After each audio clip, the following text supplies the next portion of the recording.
ආයුබෝවන් ඔබ මේ එක්ව සිටින්නේ සිලොන් ග්ලෝබල් TV පුවත් ප්‍රකාශයත් සමගයි. සිරස්තල. නෙදර්ලන්තයේ ටොටර්ඩෑම් බරායේ ප්‍රබල පිපිරීමක්.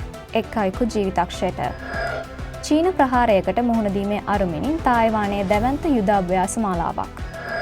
ජපානය සමග මතභේදයට තුඩු දුන් දූපතක රුසියානු ජනාධිපති වැලදිමිර් පුටින්ගේ නිරීක්ෂණ සංචාරයක්. යුරෝවිෂන් 2027 දැවැන්ත සංගීත ප්‍රසංගයේ සත්කාරත්වය බල්ගේරියාවේ බර්ගස් නගරයට. නෙදර්ලන්තයේ ටොටර්ඩෑම් වරාය පිපිරීමකින් අයෙක් මරුට. නෙදර්ලන්තයේ පිහිටි යුරෝපයේ විශාලතම වරාය සංකීර්ණය වන ටොටර්ඩෑම් වරායේ සිදු වූ ප්‍රබල පිපිරීමකින් එක් අයෙකු ජීවිතක්ෂයට පත්ව තිබෙනවා. වරාය පරිශ්‍රයේ පිහිටි තෙල් ගබඩා සංකීර්ණයක නඩත්තු කටයුත්තක් සිදුවමින් පවතිද්දී මෙම පිපිරීම සිදු වී ඇති බවයි වාර්තා වන්නේ. අනතුරින් තවත් පුද්ගලයන් කිහිප දෙනෙකු තුවාල ලබා ඇති අතර පිපිරීමත් සමග ප්‍රදේශයේ බලශක්ති සැපයුමටද බාධා එල්ල වී තිබේ. සිද්ධිය සම්බන්ධයෙන් නෙදර්ලන්ත ආරක්ෂක අංශ සහ වරාය බලධාරීන් පරීක්ෂණ ආරම්භ කර ඇති අතර මේ කුමන හේතුවක් මත සිදු වූවක්ද යන්න තවමත් තහවුරු කර නොමැත. තායිවානය විදේශ ආක්‍රමණයකට සූදානම් වෙද්දී රාජ්‍ය ආයතන කිහිපයකට සයිබර් ප්‍රහාරයක් එල්ල වෙයි.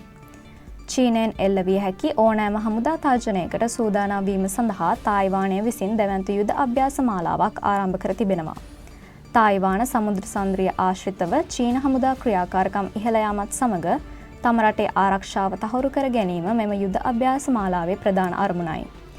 තායිවාන ගුවන් නාවික සහ පාබල හමුදා ඒකක ඒකාබද්ධව මෙම යුද්ධ අභ්‍යාස පවත්වන අතර චීනය විසින් එල්ල කළ හැකි හදිසි ගුවන් සහ නාවික ප්‍රහාරයන් ව්‍යාප්ත කරන ආකාරය පිළිබඳව මෙහිදී විශේෂ අවධානයක් යොමු කර තිබේ.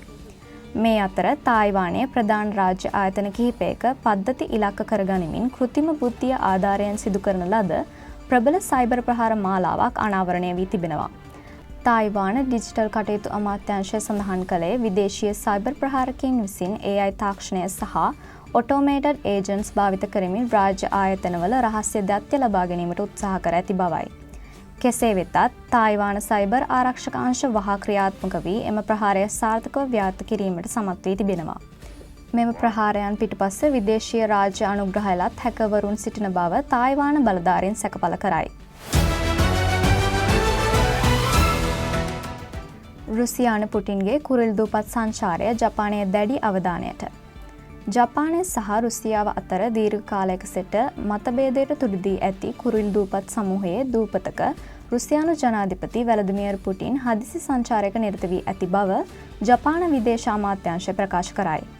දෙවන ලෝක යුද්ධය අවසන් සමයේ සිට මෙම දූපත්වල අයිතිය සම්බන්ධයෙන් රුසියාව සහ ජපානය අතර නොසන්සුන් තත්ත්වයක් පවතී.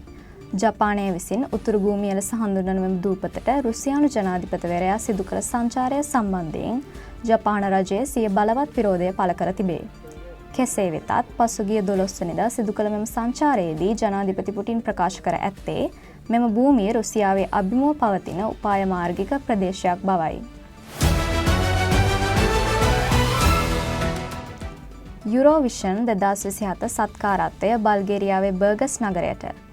යුරෝපයේ ජනප්‍රියම සහ දැවැන්තම සංගීත තරඟාවලිය වන යුරෝවිෂන් සෝං කොන්ටෙස්ට් 2027 පැවැත්වීමේ නිල සත්කාරත්වය හිමිකර ගැනීමට බල්ගේරියාව සමත්ව තිබෙනවා. ඒ අනුව බල්ගේරියාවේ කළු මුහුද ආශ්‍රිතව පිහිටි මනරම් බර්ගස් නගරය මෙම ප්‍රසංගය සඳහා තෝරාගෙන ඇති බව සංවිධායකයින් නිවේදනය කළා.